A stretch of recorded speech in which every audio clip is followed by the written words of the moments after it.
بہت time consume کرتا ہے، لیکن کل مجھے جب یہ کسی نے بتایا، میرے عزیزوں کے ایک بچے نے بتایا کہ مسلم لیگ نون کے حامی لوگ جو ہیں وہ گالیاں دے رہے ہیں، اور میں نے پھر ان کے 6 7 میں نے وہ نکالے ٹویٹ، اور مجھے حیرت ہوئی کہ یہ تو وہ لوگ تھے کہ جو اگر میاں نواز شریف صاحب کے ساتھ کوئی آدمی اگر صاحب کا لفظ نہ لگائے تو اس کو بھی پڑ جاتے تھے۔ تو یہ ان کو کیا ہو گیا؟ ان ٹویٹس کے اندر میں نے دیکھا کہ لوگ کہہ رہے ہیں کہ ہمارا خاندان جو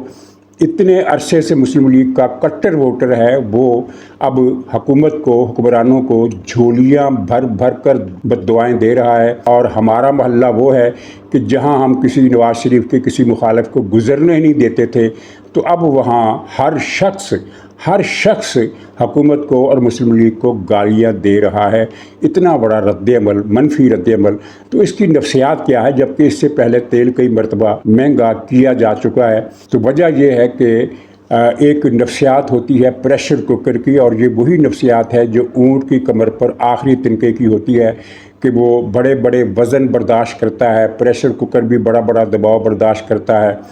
آگ جلتی رہتی ہے، بھاپ بنتی رہتی ہے، لیکن پھر ایک مرحلہ ایسا آتا ہے کہ جس میں صرف ایک آنچ کا اضافہ ہونے پر پریشر کوکر پھٹ جاتا ہے، اور اونٹ کے ساتھ بھی یہی معاملہ ہے کہ وہ بڑے سے بڑا وزن اٹھاتا ہے، لیکن پھر ایک وقت ایسا آتا ہے کہ جب اس پر ایک تنکا اضافی ڈال دیا جاتا ہے تو وہ پھٹ پڑتا ہے اور مالک پر حملہ آور ہو جاتا ہے۔ تو یہ وہی نفسیات ہے۔ شہباز شریف صاحب کی حکومت نے 2022 میں شہباز شریف صاحب وزیر اعظم بنے تھے، بیچ میں تھوڑا سا نگران حکومت کا عرصہ، تو مجموعی طور پر ان کو اب 4 سال ہو گئے ہیں۔ تو 4 سال کی حکومت میں شہباز شریف صاحب نے عوام پر جتنے معاشی ظلم کیے ہیں وہ اس کا پاکستان میں کسی اور حکومت سے موازنہ ممکن نہیں ہے۔ ٹیکسیشن، مہنگائی، بے روزگاری، اور سب سے بڑا ظلم کہ مراعات یافتہ طبقات کو قومی خزانے سے جھولیاں بھر بھر کر، بلکہ بوریاں بھر بھر کر نوٹ دیے گئے، الاؤنس دیے گئے، مراعات دی گئی، قرضے معاف کیے گئے، سبسڈی دی گئی، اور کاشتکاروں کو تباہ کیا گیا۔ خاص طور پر پنجاب میں آج زراعت آپ دیکھ رہے ہیں کہ زمین بوس ہو چکی ہے، اور آپ کسی کسان کے سامنے شہباز شریف صاحب کا نام لیں یا مریم صاحب کا نام لیں تو آپ کو اپنی عزت بچانی مشکل ہو جائے گی کہ آپ نے یہ نام ان کے سامنے لیے کیوں۔ اس حد تک نفرت ہے، اس حد تک بیزاری ہے، اور صورتحال جو ہے مجھے لگتا ہے کہ اب عوام کی برداشت سے باہر ہو چکی ہے۔ لیکن کیا یہ سوال کہ کیا شہباز شریف کا یوم حساب آ گیا؟ کیونکہ شہباز شریف صاحب نے جو کچھ کیا ہے اس کا اگر احتساب کو کرنے لگے تو میرا خیال ہے کہ 50 سال تک اس کا احتساب ہوتا رہے گا۔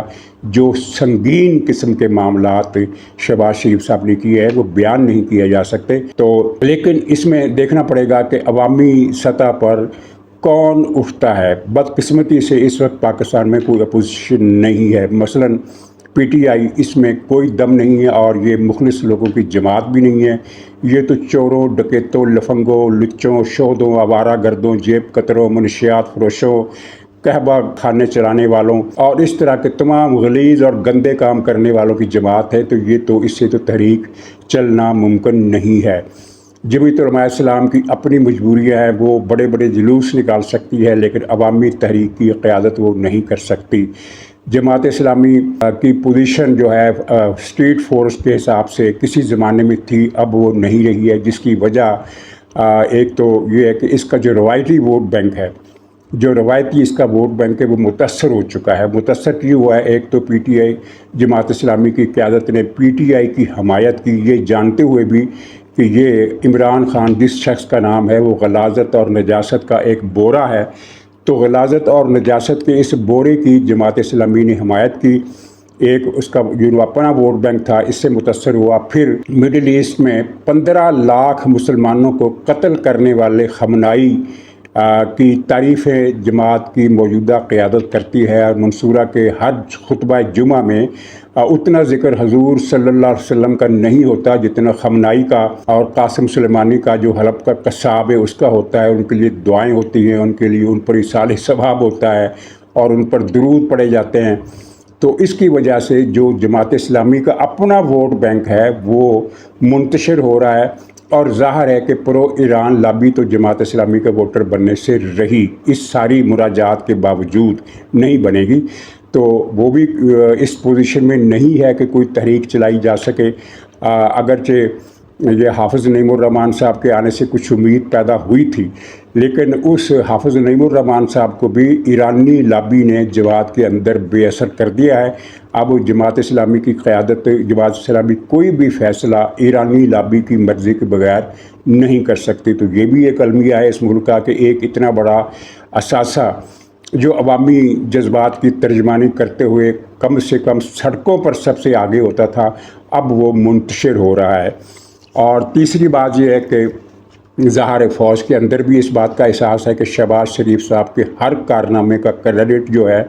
منفی کریڈٹ، وہ عوام پھر فوج کو بھی دیتے ہیں کہ ان کو فوج ہی لائی ہے۔ بلکہ میں نے ایک ٹویٹ ایسا بھی دیکھا جس میں اس ساری تباہی کا ذمہ دار نواز شریف صاحب کو قرار دیا گیا تھا، یہ کہہ کر کہ اگر وہ وزیر اعظم بن جاتے، شہباز شریف کو وزیر اعظم نہ بننے دیتے، تو آج پاکستان اتنا تباہ نہ ہوتا جتنا شہباز شریف صاحب نے کر دیا ہے۔ تو میرا خیال ہے نواز شریف صاحب کے ساتھ یہ زیادتی ہے، اس لیے کہ نواز شریف صاحب کو فوج پسند نہیں کرتی، وہ ایک الگ کہانی ہے، اور فوج نے نواز شریف صاحب کا رستہ روکنے ہی کے لیے یہ سارا کچھ کیا، اور شہباز شریف صاحب کو لائی بھی فوج۔ تو اب فوج کے اندر پریشانی تو ہے، کیونکہ عوام جو کچھ کہہ رہے ہیں،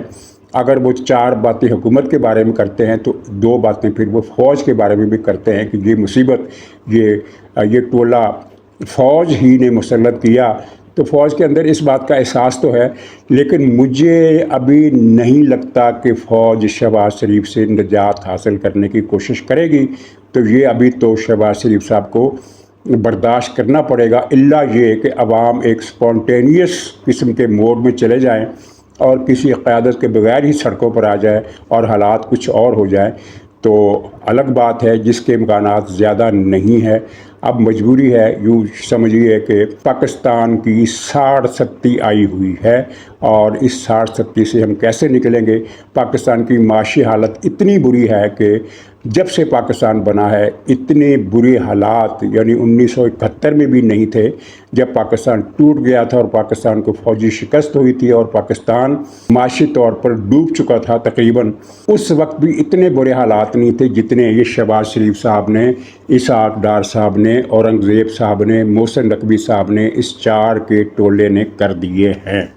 اچھا، اب 9 مئی کیا نام ہے اس کا، درگا پرساد آفریدی یا جو بھی اس کا نام رکھ لیں، اس کا ایک بیان آیا ہے کہ 9 مئی کا ڈرامہ فوج نے کیا تھا۔ اس پر تبصرہ کرنے کی ضرورت نہیں، پاکستان کے بچے کو پتہ ہے، پی ٹی آئی کے ہر ورکر کو، ہر ووٹر کو پتہ ہے کہ یہ سارا کام عمران خان کا تھا، بشرا بی بی کا تھا اور جنرل فیض کا تھا۔ پی ٹی آئی کے جلوسوں نے فوج پر حملے کیے، اور مراد سعید کی تقریر موجود ہے جس میں وہ ورکروں کو ہدایات دے رہا ہے کہ آپ سب کو بتا دیا گیا ہے کہ آپ نے کہاں کہاں پہنچنا ہے۔ کور کمانڈر ہاؤس کے باہر جو تقریریں ہوئیں، جی ایچ کیو کے باہر جو تقریریں ہوئیں، وہ ساری چیزیں ان کی ویڈیو، ان کی ریکارڈنگ موجود ہے، یوٹیوب پر سارا مواد مل جاتا ہے کہ یہ پی ٹی آئی نے کیسے کیا تھا۔ تو اب یہ پی ٹی آئی اسی پالیسی پر عمل کرنے کی کوشش کر رہی ہے، لیکن بیکار کوشش ہے کہ 9 مئی ہم نے نہیں کیا۔ اصول یہ ہے کہ اتنا جھوٹ بولو کہ لوگوں کو یقین آ جائے کہ یہ سچ ہے۔ تو لیکن اب اس ایک مرحلہ اس سے بھی آگے کا ہوتا ہے کہ جب پھر لوگوں کو پتہ چل جاتا ہے کہ یہ جھوٹ ہے، تو یہ پی ٹی آئی کا ایسا جھوٹ ہے جو خود پی ٹی آئی کے ورکر بھی نہیں مانتے۔ لیکن سہیل آفریدی کا ذکر میں نے اس لیے کیا کہ یہ وہ لعنتی آدمی ہے جو کور کمانڈر ہاؤس میں مارکہ حق کی تقریب میں شریک نہیں ہوا اور وہاں جانے سے انکار کر دیا پاکستان سے اور پاکستان کی فوج سے۔ اس منشیات فروش گھرانے کے اس فرزند ذلیل نے یہی کرنا تھا جو اس نے کیا۔ بہرحال کل 9 مئی کو سارا دن پی ٹی آئی کا جو سوشل میڈیا تھا یاد کرتا رہا کہ 9 مئی کو یہ ہوا، 9 مئی کو وہ ہوا، تو اور اس میں پھر وہ فوج پر بھی تنقید کی گئی، اور تنقید وہی ہے جو پہلے بھی کی گئی تھی کہ اگر فوج کو اس سازش کی جو پی ٹی آئی نے بنائی تھی پتہ چل گیا تھا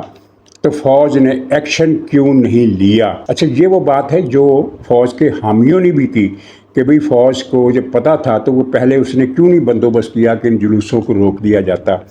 تھوڑا سا غور کریں تو آپ کو پتہ چلے گا کہ فوج کی یہ حکمت عملی بالکل درست تھی، کیونکہ اگر فوج وہ کرتی جو فوج کو کرنا چاہیے اور جب ہر ملک کی فوج ایسے موقع پر کرتی ہے تو پھر کیا ہوتا۔ آپ دیکھیے کہ 250 256 یا 260 مقامات پر، اب مجھے ایگزیکٹ فگر یاد نہیں ہے لیکن ہے اسی طرح، 250 ہے یا 256 ہے یا 260 ہے، یعنی 250 سے 260 کے درمیان کوئی تعداد ہے، تو کم سے کم چلیے ہم لگا لیتے ہیں کہ 260 مقامات تھے جہاں پی ٹی آئی نے فوج پر حملے کیے، فوج کی ترسیبات پر حملے کیے، ایئرپورٹس بھی شامل تھے، ان میں چھاؤنیاں بھی شامل تھیں، کور کمانڈر ہاؤس بھی شامل تھے، دوسرے مقامات بھی تھے۔ تو فوج کو پتہ چل گیا تھا کہ یہ پی ٹی آئی یہ کرنے والی ہے، تو فوج کو جو کرنا چاہیے تھا اگر وہ کرتی تو کیا ہوتا۔ فوج کے کسی بھی تنصیب پر حملہ ہو جائے تو دنیا بھر میں ایک ہی قاعدہ ہے اور وہ ہے فائرنگ، حملہ آور جلوس پر فائرنگ۔ اب آپ کم سے کم تعداد بھی لگا لیجئے کہ فوج حملہ آور جلوس پر فائرنگ کرتی ہے تو کم سے کم ایک آدمی مرتا ہے، فرض کیجئے کم سے کم ایک آدمی، حالانکہ ایک آدمی پھر نہیں مرتا، پھر زیادہ مرتے ہیں۔ مثلا کور کمانڈر ہاؤس میں جو بلوہ ہوا تھا وہاں اگر فائرنگ ہوتی تو 30-40 آدمی تو مرنے تھے۔ جی ایس کے اوپر جوابی کارروائی ہوتی تو وہاں بھی اسی طرح فوج کے ایئرپورٹ، سرگودا ایئر بیس، میاں والی ایئر بیس، ان پر جو حملے ہوئے وہاں بھی 50-60 سے زیادہ لوگ مرنے تھے۔ لیکن آپ ہر جگہ پر ایک آدمی کا حساب لگائیے تو اس روز 260 آدمی مر جاتے اگر فوج ان کو روکتی، کیونکہ یہ تو ہو نہیں سکتا کہ فوج باہر آئے اور لاٹھیاں پکڑ کر جلوس پر حملہ کر دے یا جلوس کو روکنے کی کوشش کرے۔ لاٹھیوں کے بل پر فوج تو پھر بندوق چلاتی ہے۔ ہر جگہ پر ایک آدمی مرتا اور 2 آدمی زخمی ہوتے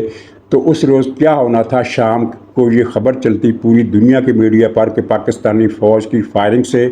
260 آدمی مارے گئے اور سینکڑوں زخمی یا ہزاروں زخمی ہو گئے۔ تو کیا بنتا؟ 9 مئی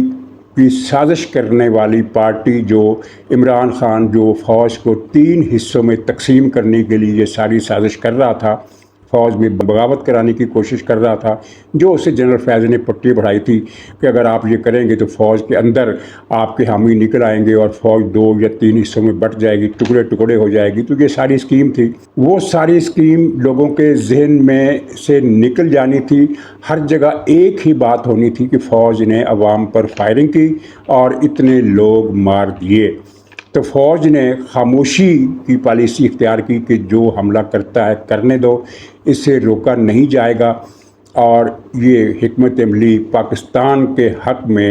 ایک نیک کام ثابت ہوئی، کیونکہ اس سے پاکستان ٹوٹنے سے بچ گیا، فوج تقسیم ہونے سے بچ گئی اور کوئی جان بھی نہیں گئی۔ اور پھر بعد میں ان کی جو درگت بنی، جو اس سے زیادہ بننی چاہیے تھی لیکن جتنی بھی بنی وہ بھی نشان عبرت بننے کے لیے کافی ہے۔ اچھا، اب 2 باتیں میں کروں گا۔ ایک تو 9 مئی کا سب سے اہم معجزہ نہیں کہنا چاہیے، چاہے انورٹڈ کاماز ہی لگا دیے جائیں تب بھی نہیں کہنا چاہیے، کرامت چلیے کہہ لیتے ہیں کہ سب سے بڑی کرامت جو 3 ولی صفت لوگوں سے سرزد ہوئی، اس کا ذکر کیوں نہیں ہوتا؟ اس کا ذکر ہونا چاہیے تھا۔ اور کرامت کیا تھی؟ کرامت یہ تھی کہ ایک لنگڑا آدمی ویل چیئر پر بیٹھا ہوا تھا، ہائی کورٹ کے دروازے اندر سے بند کر کے، اور وہ بیچارہ بہت بری طرح لگڑا تھا، اس کی ٹانگ تقریباً ضائع ہو چکی تھی، اور شوکت خانم ہسپتال نے کہ ڈاکٹروں نے یہ سرٹیفکیٹ دے دیا تھا کہ یہ ٹانگ تو ٹھیک ہوتے ہوتے 2 سال لے گی، اتنے زیادہ زخم آئے ہیں، اتنی زیادہ گولیاں لگی ہیں، اتنی زیادہ چھلنی ہو گئی ہے کہ یہ تو جو قوم کا قائد ہے وہ بس معذور ہو گیا ہے۔ تو پھر وہ 3 اہلکاروں کو ترس آیا، وہ اندر پہنچے شیشہ توڑ کر، اور پھر انہوں نے اس لنگڑے کی گردن پر، گدی پر ایک ہی ہاتھ ایسے زور کا دیا کہ لنگڑے موصوف لنگڑے پر مسیحائی کا کام اس نے کیا، اور وہ ایک دم سے جو ٹانگ تھی 1 سیکنڈ میں اس کی ٹھیک ہو گئی، اور پھر وہ لنگڑا بندر کی رفتار سے بھاگا، اور بندر کی رفتار سے بھاگتا ہوا پولیس کی وین میں جا کر بیٹھ گیا۔ تو اس کرامت کی داد کیوں نہیں دی جاتی؟ ان 3 اہلکاروں کو تمغہ کرامت دیا جانا چاہیے، خاص طور پر اس کو جس نے گدی پر ہاتھ جڑا۔ یہ تو سنا تھا کہ کسی کبڑے آدمی کی کمر پر لات ماری جائے تو بعض اوقات اس کا کبڑا پن دور ہو جاتا ہے، اس کی کمر سیدھی ہو جاتی ہے، لیکن یہ کرامت اس سے پہلے کبھی نہیں سنی کہ ہاتھ گدی پر مارو اور ٹھیک ٹانگ ہو جائے۔ تو بہرحال جو بھی ہوا، میری اداروں سے گزارش ہے کہ وہ ان تینوں افراد کو تمغہ کرامت دے، اور خاص طور پر اس آدمی کو، بلکہ اس آدمی کو 2 تمغے دے جس کا ہاتھ موصوف لنگڑا صاحب کی گردن پر پڑا تھا۔ اچھا، پی ٹی آئی والے کہہ رہے ہیں کہ عمران خان نے گرفتاری دی، عمران خان بڑا بہادر ہے، گرفتاری سے نہیں ڈرتا۔ حالانکہ عمران خان جیسا بزدل سیاسی لیڈر یا سیاسی کارکن یا سیاسی شخصیت آج تک بر صغیر میں پیدا نہیں ہوئی۔ بڑے بڑے لوگ دیکھے ہیں، بہادر بھی کم بہادر بھی، سیاسی پارٹیوں کے لوگ، جماعت اسلامی، نیشنل عوامی پارٹی جو پہلے نیشنل عوامی پارٹی ہوا کرتی تھی، بعد میں عوامی نیشنل بن گئی، اور اس کے علاوہ JUI اور پیپلز پارٹی، یہی بڑی پارٹیاں ہیں جو پاکستان میں ایجوکیشن والی سیاست میں سرگرم رہی ہیں، ان کے لیڈر گرفتار بھی ہوتے رہے۔ تو ان میں سے کسی لیڈر، پہلے درجے کے، دوسرے درجے کے، تیسرے درجے کے لیڈر نے اتنی بزدلی نہیں دکھائی جتنی عمران خان نے دکھائی۔ آپ نے دیکھا کہ یہ قلعہ بند ہو کر بیٹھ گیا تھا زمان پارک میں، اور گلگت سے پولیس منگوا لی تھی، اور TTP کے دستے منگوا لیے تھے جو پولیس والوں کو نزدیک نہیں آنے دیتے تھے۔ انہوں نے پولیس پر حملے کیے، پولیس کی گاڑیاں اٹھا کر نہر میں پھینک دی، کیونکہ عمران خان کا آرڈر تھا کہ مجھے ہر صورت میں آپ نے گرفتاری سے بچانا ہے۔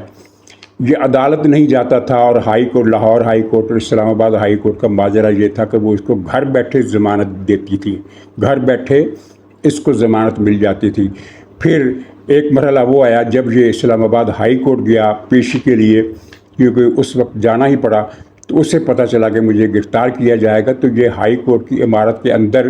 اس نے وہ جو شیشوں کی پارٹیشن ہوتی ہے اس کو اس نے لاک کر دیا، حالانکہ وہ ہمیشہ کھلی رہتی ہے۔ اس نے اس کو اندر سے کنڈی لگوا کر لاک کر دیا کہ پولیس اندر نہ آ جائے۔ یہ گرفتاری سے اتنا زیادہ ڈرتا تھا، لیکن بہرحال اس کو وہاں سے گرفتار کیا گیا، اور اسی دن یہ کرامت پیش آئی کہ گدی پر لپڑ پڑا اور اس کی ٹانگ ٹھیک ہو گئی۔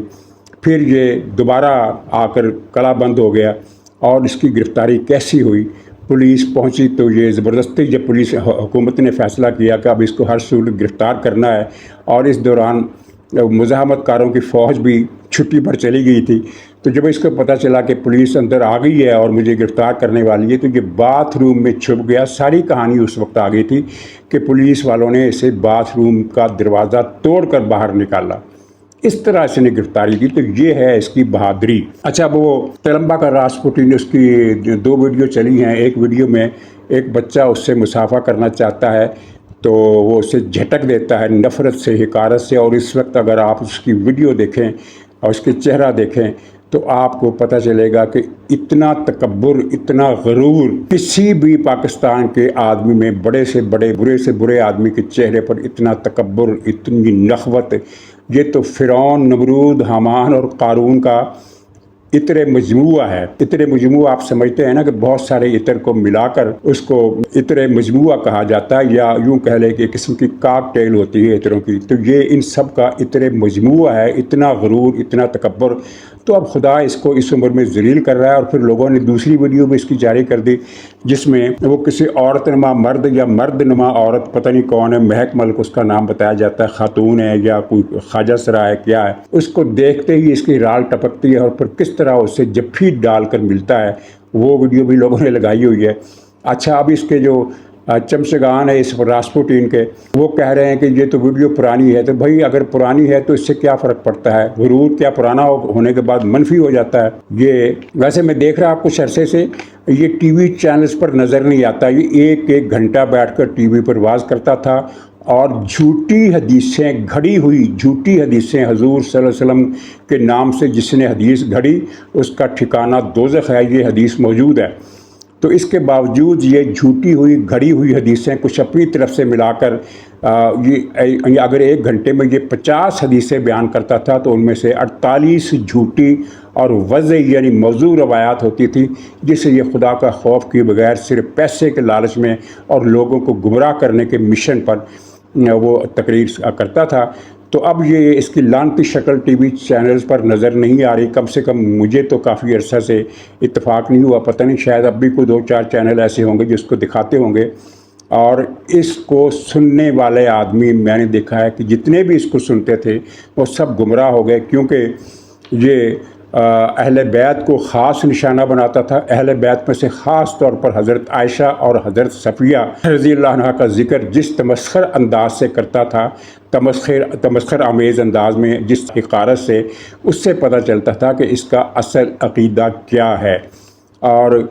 لوگ جو تھے وہ ظاہر ہے پھر بہت سارے لوگ گمراہ ہوئے، اور وہ اسلام کو اس نے مسخ کر دیا۔ اسلام کی تعلیم کچھ اور تھی، اس نے کچھ اور بتایا۔ انبیاء کے بارے میں قصے گھڑے، صحابہ کے بارے میں قصے گھڑے، مطلب یہ تھا کہ سب سے نفرت پیدا ہو جائے، نعوذ باللہ، کہ نبی بھی اس کردار کے ہوتے ہیں، نبی اس طرح کے ہوتے ہیں اور صحابی اس طرح کے ہوتے ہیں۔ تو یہ شخص جو ہے کسی رحم کا مستحق نہیں ہے۔ یہ جتنے بھی کذاب آئے ہیں، ایک کتاب ہے ائمہ تلبیس یعنی شیطانی امام، بہت زبردست کتاب ہے۔ اگر آپ میں سے کسی نے پڑھی ہو تو اس کو اندازہ ہوگا کہ یہ تلمبے کا راسپوٹین اسی فہرست میں شامل ہے جس فہرست پر مبنی یہ ائمہ تلبیس نامی کتاب لکھی گئی ہے۔ تو بہرحال یہ عبرت کا نشان بن چکا ہے اب۔ تو ان 2 ویڈیوز کی میں کوشش کروں گا کہ جھلک آپ بھی ایک نظر دیکھ لیں۔ ویسے میرا خیال ہے کہ آپ نے سوشل میڈیا پر یہ دیکھ لی ہوں گی۔ ناظرین اجازت دیجیے، انشاءاللہ اگلے ولاگ میں پھر ملاقات ہوگی، تب تک کے لیے خدا حافظ۔